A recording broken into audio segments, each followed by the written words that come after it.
Imagine knowing exactly what your students are learning and exactly which steps you need to take next. Join us in Down with the Reading Quiz to craft meaningful and productive formative assessments that move away from gotcha moments of basic recall and toward assessing what your students actually can do. In this 30-minute free masterclass, we'll share 3 powerful assessment keys that work for any novel at any time of the year.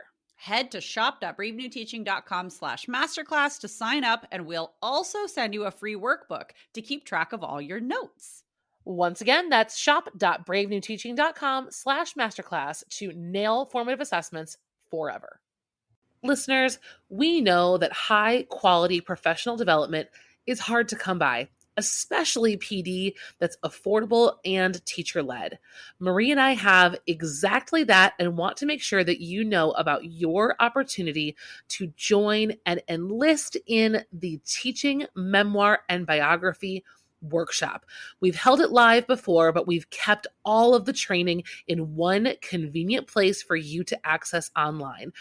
Visit our show notes today or www.curriculumrehab.com/biography and memoir, and you will have access to an incredible 5-video training series where we break down in great depth all of the nuances, considerations, essential questions, lesson planning, unit outlining that you would need to plan your best memoir or biography unit ever. Come check it out and let us know what you think. We cannot wait to learn with you, no matter when, no matter how, in this asynchronous professional development. See you over there. Well, hello and welcome back to Brave New Teaching. You guys, it's almost that time of year again. Love is in the air. Pink and red and white hearts are filling our vision. And we're getting close to Valentine's Day. So we thought, how fun would it be? You guys liked our Gothic Lit episode so much, where we had so many amazing collaborators come in and give us their best suggestions for how they teach Gothic literature last October. Now that it is February, let's talk about what we do around Valentine's Day or Galentine's Day or Friendship Day or however, or, like whatever you do in your classroom. We've got some fun ideas for you from some pretty phenomenal teachers out there. Can you say the name of this month again, Marie? February. February? February. No, it's February. It's literally not. It's literally my birth month, so I should know. Can you spell the second month of the year, please? Out loud while I'm being recorded? I don't think so. It's February, and I've always said it that way, and it cracks me up when people pronounce the R. It's a silent R. This is common knowledge in the English language. There are so many silent R's. Nope. Okay. It's fine. It's February. All right. Anyone else have a hard time saying this month? In February, my birthday, guys, is coming up. And if you didn't listen to our episode on our favorite things and you're looking for an idea of what to send me for my birthday, you can just go back to that episode and you can send her a dictionary. You can send me everything bagel with strawberry cream cheese, and then Marie's going to lose her mind. Oh my God. We're going to cue the music, and then we're going to get into some of the things we like to do in February. Cue the music. Let's go.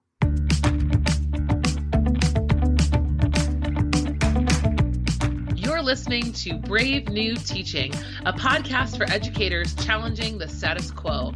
I'm Amanda, and I'm a high school English teacher in Illinois. And I'm Marie, and I'm also a high school English teacher in Southern California. We're so glad you're here. Enjoy the show.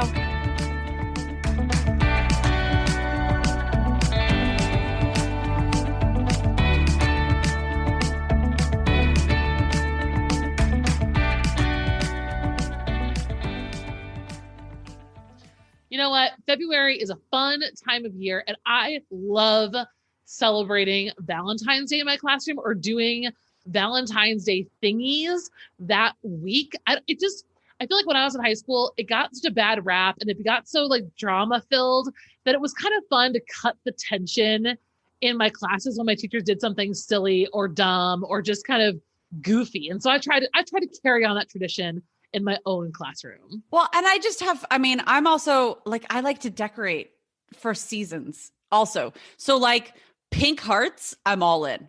A little bit of glitter. Yes. Thank you very much. Any excuse for candy in my classroom? One, please. Yeah, absolutely. Well, when you think about our content area, I mean, this is, the nerd in me talking, is there's always a connection. Oh, always. Whatever you're reading, there is some kind of relationship drama that would link in and connect in.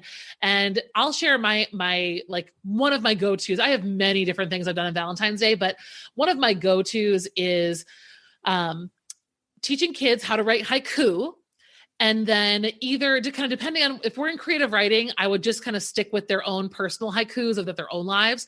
But if we're in a novel, I would have the students writing haikus between characters about their relationship. So last year, for example, we were in Gatsby this time of year. And so I had the kids make a list of pairings. So like, what would the haiku from Myrtle to Gatsby look like, right? After, what happens, one of my students suggested Gatsby's pool, writing a haiku to him. That's like, deep. Like even symbolic things. So, Tom's haiku to Daisy, from whatever those might be. So like, that's kind of a fun way to do it. And then I would have the kids, this is where the engagement part comes in, is that I set up a haiku deathmatch bracket system. So I have my kids competing against one another, slam poetry style, but all they're reading is their haiku. So they're 5-7-5. One student goes, the other student goes. It's a applause-o-meter or a vote from another teacher you bring in the room or whatever you want it to be. And the kids move on through the brackets for the winner. So like, this is fun to do with characters. It's really fun to do if you divide your room between the kids who are like self-professed, like, I believe in true love. And then you have the other half of kids who are like, everyone sucks and all my love is unrequited and love is a dark, scary, horrible place. And so I like to divide my room that way, the lovers and the haters, and then they write their respective haikus and they battle against each other. That's so fun. Little known secret, the haters always win. Those darker, more angry poems are always better. They're way more powerful. And it's so fun. So I'm going to link in the show notes for you guys my bracket system. So you can do whatever you want with it. But if you want to have like a go-to really easy, it's just like on a Google sheet and you just type kids' names in and then move them through the bracket. It's so much fun.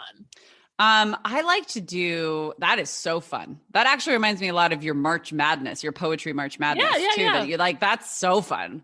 I like to do, well, not everybody celebrates Valentine's Day. Like it is a holiday about Saint Valentine, and I recognize that. So sometimes it's just like recognizing relationships, right? Sometimes it's just recognizing friendship and that sort of a thing. And I like to look at it as just a recognition of love. And that love can mean many different things. And one of my favorite things that I have done with students has been like a love letter or a love poem to someone or something. Sometimes it's from the perspective of a character to another character or a character to an item. I've had kids write those of you who teach in California are going to completely understand this, Southern California especially. I've had so many students write an ode to a California burrito, and they sometimes we'll write love sonnets, like if we're in a Shakespeare area, that sort of a thing. But let me tell you, the love letters and the love sonnets that have been written to and about a Cali Bee are they're really moving. I have to tell you.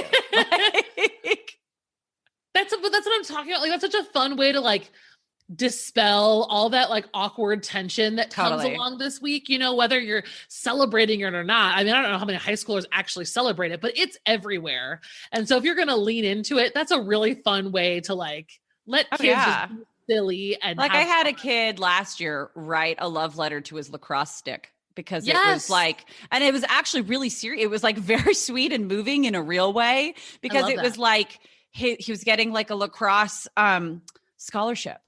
And it was just like he had this connection with this thing that was so much more in his life. It was so stinking sweet. And then like I've written an ode to my chapstick in front of students before, just to be like, thank you for keeping my lips not dry.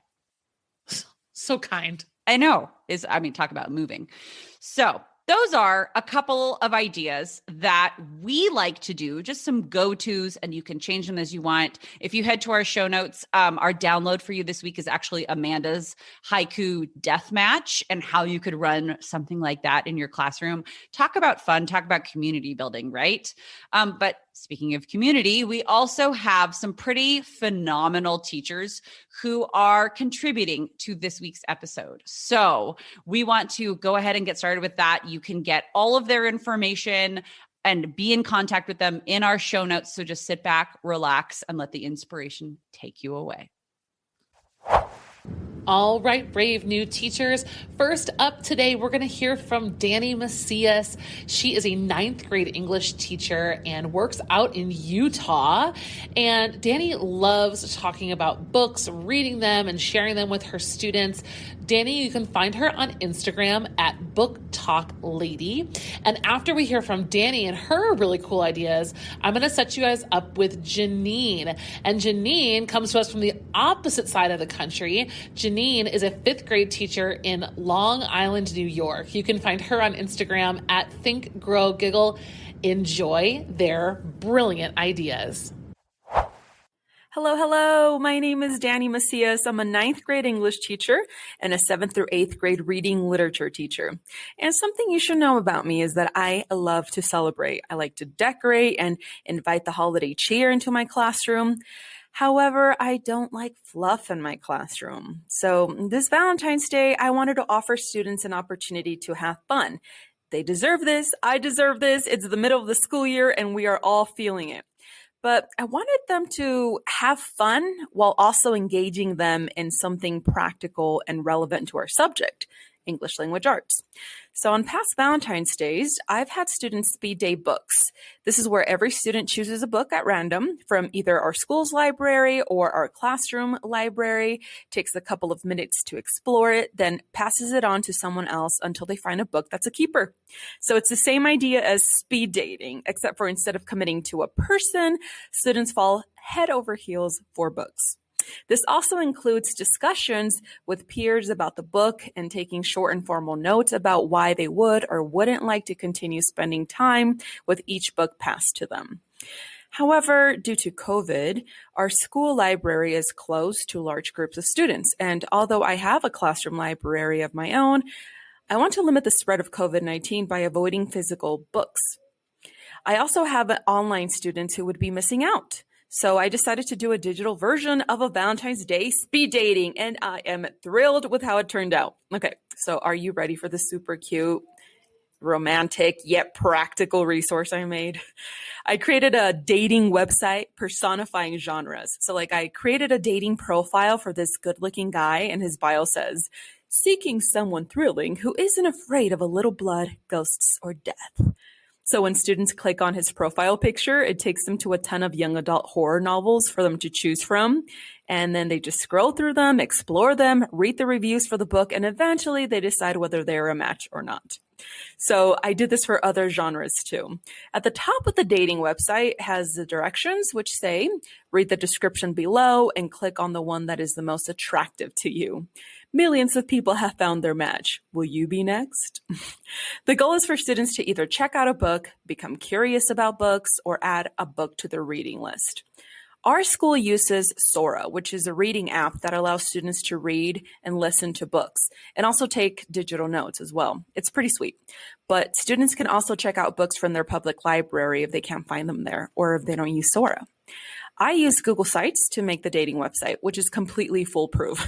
It's limited in designs, but for your own good. Sometimes I get carried away with colors and fonts and it just becomes super messy. So you can choose from the color scheme, layout, and even templates to create your own website. Students can create their own too, and they can collaborate with other students, which is pretty cool. So what I love about this is that both my online and face-to-face students will get to participate and explore new books. I also love that you can do this with any text. Like instead of novels, you can have students speed date articles or short stories, poems, paragraphs, sentences, beautiful words. I mean, the possibilities are really endless. So this Valentine's Day, I'm hoping my students find their happily ever after. That is, until they meet their next match. Hi there, teacher friends. It's Janine from Think Grow Giggle, and I am so excited to be on the podcast today to chat about all things Valentine's Day. Since Valentine's Day can be a tricky day in the lives of fifth graders, I love to do activities that are more of a twist on the traditional love and heart activities that the kids have done in the past. So today I'm going to share 3 unique ideas that allow the kids to feel like they're celebrating the holiday, but really they focus on learning and community service. Number 1 is all focused on our heart. Since February is American Heart Month, it is the perfect time to learn about our hearts. The schools that I have taught in have always participated in Jump Rope for Heart, which is the perfect tie-in to learn about the heart, our circulatory system, and how to live a healthy lifestyle, all through nonfiction reading and writing. Even if your school does not do a Jump Rope for Heart, a mini research unit and nonfiction reading about the heart is always fun for February. First, I have my students research and read about the parts of the heart using multiple sources. Then they create illustrations and draw the heart, labeling its parts using captions and labels. Then they write a paragraph summarizing all of the jobs of the heart. After that comes the fun part, where students conduct a heart experiment. The experiment is simple but meaningful. Your students will compare their pulse before and after rigorous exercise to see just how hard their heart actually works. It's really simple, so if you want to try it out, here's what you do. Have your students find their resting heart rate, which is the heart rate before any activity, and they can find their pulse right on their wrist. Set the timer for a minute and allow students to jog in place or complete jumping jacks to get their heart rate up. As soon as the minute is up, have students use their stopwatches to find their heart rate again.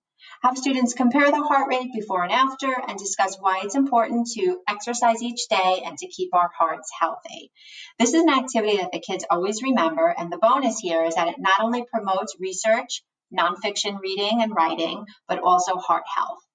Number 2 is all about kindness. Since Random Acts of Kindness Week takes place in February, a great way to tie together kindness and Valentine's Day is to do community service projects. I love to do community service projects during our Valentine's Day party because it gives the party a focus. But if you're not having a party, it could be done anytime during Valentine's Day week or month. The first thing we do is talk a lot about how we can spread love and kindness with people who may need a little extra love this month. You can brainstorm ideas with your students that they want to do for their community service project, or you can suggest a few for them to pick or vote on. Here are some of the community service projects that I've done with my students that you can maybe try out in your own classroom. Number 1, we've made Valentine's Day cards and pictures for servicemen and women in the military. We've also made Valentine's Day cards and pictures for local senior citizens and deliver them to the senior center. We've created bright and cheerful pictures and banners decor for kids in local hospitals. We've written thank you letters of appreciation to someone that the student loves. And for this one, we try to focus on a family member, a staff member, coach, someone that the kids admire and not just a friend or a classmate. We've also made joke books for people who may need to be cheered up. And one year, each student made a different joke book and we donated them to different libraries like the local town library, our school library, and even other classroom libraries. Students really get into community service projects. They feel proud that they're spreading love locally in their own communities and are really making a difference. Once you do one community service project, your students will ask to do more. And number 3, my favorite project for Valentine's Day is so simple, but really powerful and gives the kids a nice boost of self-esteem. It is all about having the students teach the class about something that they love. The research projects that kids do can be about an activity or a sport, an animal, a biography about someone they admire, really anything that sparks their interest and is appropriate for school. The kids love completing these writing projects because it's all about their choice, their interests, and they get to share what they know about with their peers as the expert. The real magic happens when students share their writing pieces. They're always beaming and enjoy fielding questions from their peers about the topic that they know a lot about. And bonus, my kids always feel like they get to know each other even better through this project, making it a community building project too. So you can keep this one simple by having students use whatever research or writing format you've been using all year and that they're already familiar with. You can keep their presentations to only a minute or two to save time and be able to share everybody's presentation on Valentine's Day. So there you have it, 3 easy ways to celebrate Valentine's Day with a little bit of a twist. You can read a bit more about these ideas over on my blog, and I would love to hear from you if you use any of these ideas, so feel free to reach out and let me know. Happy Valentine's Day. Oh man, I just love hearing the voices of other real teachers in the trenches. Not that Marie and I aren't real, but it's just so fun to have additional voices on the podcast. So thank you so much, Danny and Janine. Up next, I'd like to introduce you to a local friend of mine. Maria Luisa is a teacher in Chicago, not too far from me. And Maria Luisa is teaching 9th grade ELA. And after we hear from her, I'm then going to hook you up with another good friend of mine, Ms. Meredith from Bespoke ELA. Meredith's down in Texas, and she's been teaching forever, over 10 years, and she is a traveler. She's taught all over the country. She's currently teaching dual credit World Lit and AP Lit, and I know you're just going to love her idea for some famous love letters. So let's give it up for Maria Luisa and Meredith. Hello, my name is Maria Luisa Gonzalez, and I am a 9th grade English teacher over at Chicago Public Schools. I am so happy to be part of this podcast alongside with so many other wonderful educators, so thank you again, Amanda and Marie, for inviting me. Valentine's Day is the perfect day to express emotions like happiness and love, but have you ever asked your students to list as many other emotions as they can think of? Chances are that list won't be that long, and that's because students really haven't had an opportunity to expand their emotional vocabulary. That is why I love providing students with this SEL activity to help them not only expand their emotional vocabulary, but to help them build, maintain, and even help repair their relationships with themselves and with others. This activity is called the Wheel of Emotions. I do want to emphasize that this activity is based off of a graphic created by psychologist Robert Plutchik. There are many versions of this online that look like a flower, but I use one that's student-friendly. It looks like a big wheel. At a quick glance, this colorful graphic has 3 wheels, the smallest one in the center, one in the middle, and the outer wheel. Let's start with the smallest one. This wheel is called the primary emotions. This houses the emotions we learned about in elementary school: happy, sad, disgust, fear, anger, surprise. And in this graphic, note that these are all in different colors, and that is purposeful. The second wheel is called the secondary emotions. Now this wheel, we start to see a little ombre effect happening in the colors. This wheel houses synonyms for the primary emotions with the same color. Lastly, the third wheel is called the tertiary emotions. This wheel houses synonyms for the secondary emotions with the same color.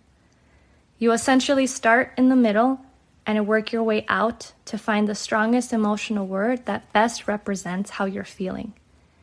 For example, a student might start off saying that they feel sad, but through reflection, they will be able to go through the wheel of emotions and realize that they feel vulnerable. Because each wheel holds more emotional vocabulary words, I usually put students into groups of 6, 1 group for each primary emotion, and have them work together to define those terms in a shared Google Slides for the whole class to use. Once students have access to all of the terms, they individually reflect on the moments in their lives where they felt the strongest sense of each primary emotion on a Google Doc. I ask them to provide details of that memory, including their reactions or lack of reactions, and then have them identify the secondary and tertiary emotions. Taking it one step further, students then reflect on how their memories have affected their relationships with themselves or with another person, whether it's in a positive or negative way. I love this activity because as a teacher, I get to know my students on a deeper level, and I also get to see how they themselves start to know themselves a little bit better. This activity is so versatile. You can use it for daily check-ins, you can use it for the rest of the year, for conferences, for character analysis in novels, and so much more. So I will leave you all with advice my big sister gave me years ago that still holds true to this day, advice that I give my own students. You yourself are your biggest ally. The most important relationship you can have is the one with yourself. Hi there, this is Meredith from Bespoke ELA, and I am super excited to talk about a fun activity for Valentine's Day that is totally appropriate for secondary students in English language arts. And not only is a kind of like fun activity to look at some famous love stories throughout history, but also just a great activity to analyze style and rhetoric in writing, and then also get students writing their own letters in this case. So this activity focuses on famous love letters. And so it looks at, for example, a love letter between Abigail Adams to John Adams and how they speak to each other and the language that they use. It looks at a love letter between Beethoven to an unknown, quote unquote, immortal beloved is what he refers to her as. It looks at a love letter between Mark Twain and his future wife, Olivia. And he writes this beautiful, like poetic, just sentences to her that are so incredibly moving. And so students can look at how, Mark Twain uses alliteration or how he uses imagery to convey his love message to his future wife. And he even uses a metaphor. And then you get students talking about, well, what is the message of the letter? Like, what is he trying to get across? What exactly about love is he trying to say? So love is the big idea topic, but then of course there's a more specific message about love. There's a love letter in here from Emma Darwin to Charles Darwin, which is so interesting because her sentence structure is really kind of different. She has a lot of kind of interrupting clauses. It's a lot more stream of consciousness and with her writing, and her tone is kind of one of like really admiration and encouragement of Charles Darwin. And so anyway, her letter is more about cheering up her husband because he's been feeling really down. So that's when I talk about, different messages about love. Each of these letters takes a different lens to look at love. There's a letter in here from John Keats to Fanny Braun, of course, and one from Tolstoy to his fiance, and another one from Napoleon to his wife Josephine, which is really interesting because in this letter, he actually communicates to her how much he misses her, how much he adores her, and how much he's struggling at the moment. There's another one from a woman to Victor Hugo and Catherine Mansfield to John Middleton Murray. And then the 10th love letter in this activity bundle is Oscar Wilde to Alfred Bosie Douglas. And that's an interesting letter just because it looks at the tone, and it's actually kind of as a letter in and of itself is an act of civil disobedience. So that can come into the conversation as well.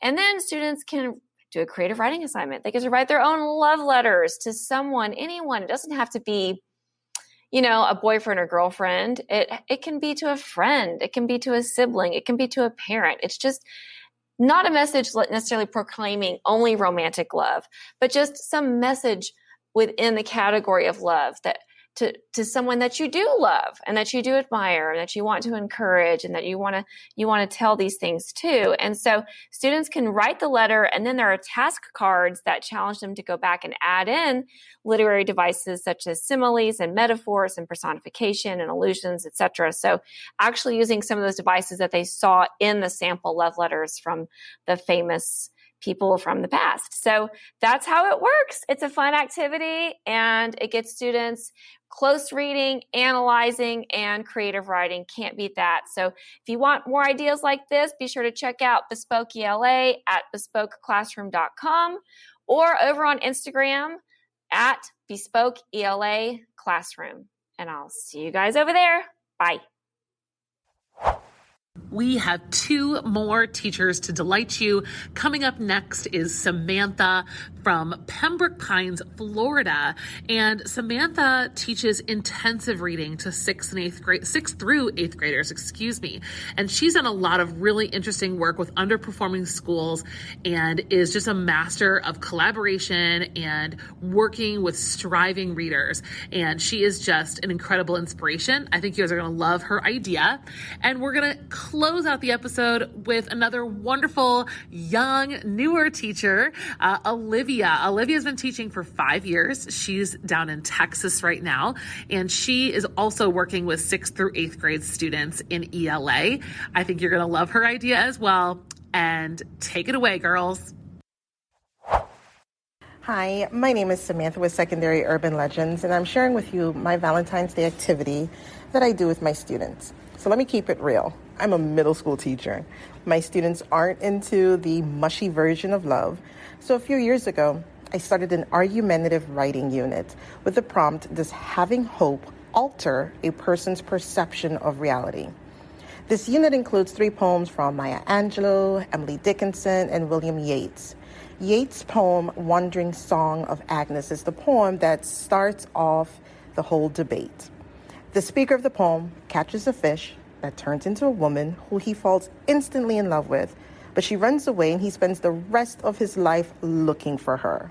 It's a very polarizing poem, and the students are heated and energized to discuss and defend their position. This is later paired with Maya's and Emily Dickinson's somber poems about what hope is and what hope looks like in our lives. I love when students discuss before they write, so they later on engage in a Socratic seminar to hear each other's points, validate their ideas, and solidify how they will support their position. This makes transitioning to essay writing much smoother. So yeah, not your typical he loves me not poem, but you can't have love without hope. Hi everyone, I am Olivia, a middle school English language arts teacher in Dallas, Texas. Now, if you knew me personally, you would know that I'm kind of a Valentine's Day Grinch. And I don't know, maybe it's all the pink and the lace and the frills, but Valentine's Day was never really my thing. However, as a middle school teacher, teaching the week around Valentine's Day is honestly one of the greatest weeks to experience. And teachers, you know what I'm talking about. Suddenly, the girls know how to use a curling iron. The boys start wearing deodorant again. And there is just this wonderful, infectious giggling that almost hangs like a fog throughout the hallways. Ah, youth. Now, despite my personal Valentine's Day aversion, this time of year actually ends up being one of my favorites with my students. Not because we're reading and writing sonnets or studying literature's greatest love stories, although that totally is my idea of a good time, but because the days leading up to Valentine's Day are devoted to students thinking and writing about the love they have for the most important person in the world, them. Enter the I Love Me Challenge, a week-long writing activity that challenges my students to focus on loving their multifaceted, completely unique, wonderful selves. By this time of year in my ELA classroom, students have typically just covered or are currently covering characterization, and we use the STEAL method, which is when you analyze a character's speech, thoughts, effect on others, actions, and looks. We spend a lot of time in class focusing on a character's traits and describing characters realistically, so the I Love Me challenge provides students the time to then apply that learning by reflecting on and writing about the traits they present in their own life. And here's how it works. I provide students a copy of the I Love Me challenge. Sometimes this has been a handout, sometimes I display the prompt on the board, but this year I'm choosing to give my students a Google slide deck to act as a journal for their responses, and you can get a copy of this too. Now, every day I will give students about 10 minutes of uninterrupted time to think about and respond to the prompts. And these prompts go along with each aspect of style. So I might one day ask them something about speech, like what words do you say about yourself for motivation? Or how can the way you speak about yourself influence your mood? Or for effect on others, I might ask them things like what relationships or friendships in your life are important to you? Or what good things do you bring to your relationships? I even ask them more topical questions like for looks, such as what is the best part of you? What's a feature about yourself that you love? And how does your style influence the way you feel about yourself? And at the end of the week, we do take some time to pause and celebrate their responses. In the past, I've done things like sharing their responses through a gallery walk, or the students get to pick their favorite response and add it to a discussion post, or even just informally talking about it in class. But what's great about this writing challenge is that depending on the classroom community you've established and the maturity of your students, these responses can then become a launching point for other class discussions or even further writing pieces where you can explore questions like, what traits are most valued in your classroom? What traits are more valued in society? How would these traits be discussed in literature? Or you can simply use this as a way to celebrate the ways your students love themselves. Now, this writing challenge does connect back to the standards because having students write about themselves in different contexts is actually building the tools needed to discuss how authors develop well-rounded characters and then how authors establish different perspectives. But most importantly, this writing challenge lets students learn to love and appreciate the most important person in the world, them. And that is a Valentine's Day lesson I can totally get behind. Well, friends, like I said in our intro, I think that you have found a lot of inspiration, some great ideas. And the beauty of episodes like this, what we really love, is just bringing in these different voices so you can get all these different ideas from all these different teachers that aren't just the two of us who you hear every single week. And we get to get ideas from some really incredible educators. So we want to say a big, huge thank you again to all of our collaborators this week. This has been super fun and we love learning from you. Yes, a big, huge, we love you to all of the teachers in our community. This is by far and away the best PD that I have ever had, is just being in this community. So thank you to you guys. We love you. I hope you have a lovely Valentine's Day week and just, go hug your California burrito. Okay, so let's talk about a California burrito because apparently inquiring minds named Amanda want to know. California burrito, it takes your standard carne asada burrito, right? Steak, seasoned, grilled, chopped up. Put it in a burrito with normally like pico de gallo. I say, what else goes in a carne asada burrito? Cheese. It's pretty simple. Okay. California burrito adds guacamole, sour cream, and crispy French fries. Wrap that up in a flour tortilla and go find yourself a nice quiet spot because you're going to have a spiritual moment. Really? Yes. Worthy of poetry. Oh, worthy of very moving poetry. A Cali B, I tell you what. And you guys come to San Diego and I'll tell you the best places to find one. And if you guys come to Chicago, I'm not going to tell you the same thing about deep dish pizza because not everyone actually loves it the way that we say we do. I mean, it's from here and it's good, but it's like a once in a blue moon event. It is a heavy meal. I mean, I definitely have to like split a California burrito if I'm being honest with myself because I don't have 4 stomachs like I did when I was in my 20s. Like I could just like take out like no other, but it's a good time. And maybe if you're looking for something special to have on Valentine's Day, everyone, go to a taco shop. You're welcome. And don't forget my birthday's coming up and I love bagels. So everyone have a wonderful Valentine's Day. We love our brave new teaching community. Thank you guys for all of the support. It was what keeps us going and doing what we do. Have a wonderful day and we will see you next time. Bye.